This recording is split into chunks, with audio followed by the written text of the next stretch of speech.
And it came through loud and clear in Mitch's study as well. In addition to talking about all of the assets of great metropolitan areas in the city in that study, there was a section of that study which talked about some of the problems. And if I remember it correct, Mitch, it was an early conversation about the growing class divide. That's my words, the growing divide in New York, but I think in many of our metros. And we hear this conversation percolating through our national conversation, that the United States is becoming more divided. Our cities are becoming more divided. It's true.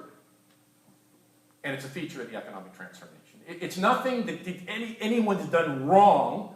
It's a feature of the structural transformation itself that's dividing us. You know, you read the Pew Report, and you look at rates of residential segmentation. We're getting more segmented. We're getting more sorted. Look at the results of the presidential election. I mean, it showed you, as we wrote on Atlantic Cities, the urban electorate carried the election for the president. We're becoming more divided, and we built maps. We'll be sharing them with you. We've built maps of the class segmentation of the metro and the city. It's really interesting. We divide the world, in my way, into three classes.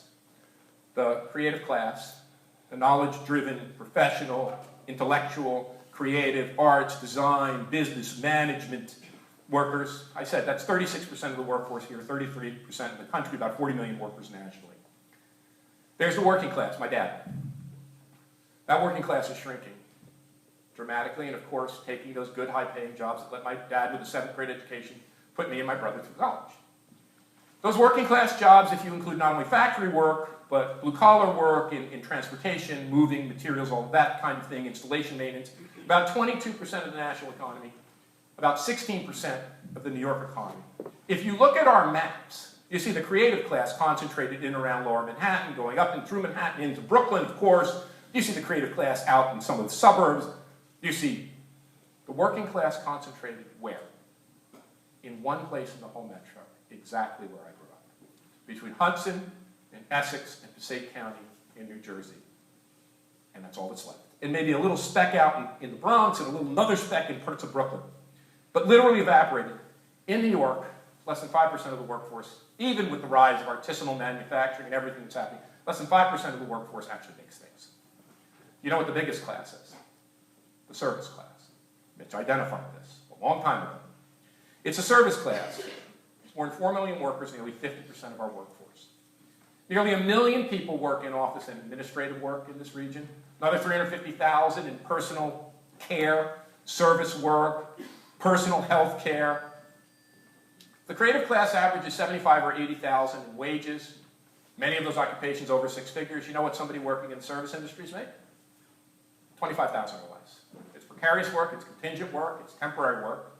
And the divide is getting bigger, especially when you take 2 creative workers in a household through assortative mating, what the sociologists call it, and they couple up and their income then goes to 250 or 350 or much more than that, and the 2 service workers are making 40.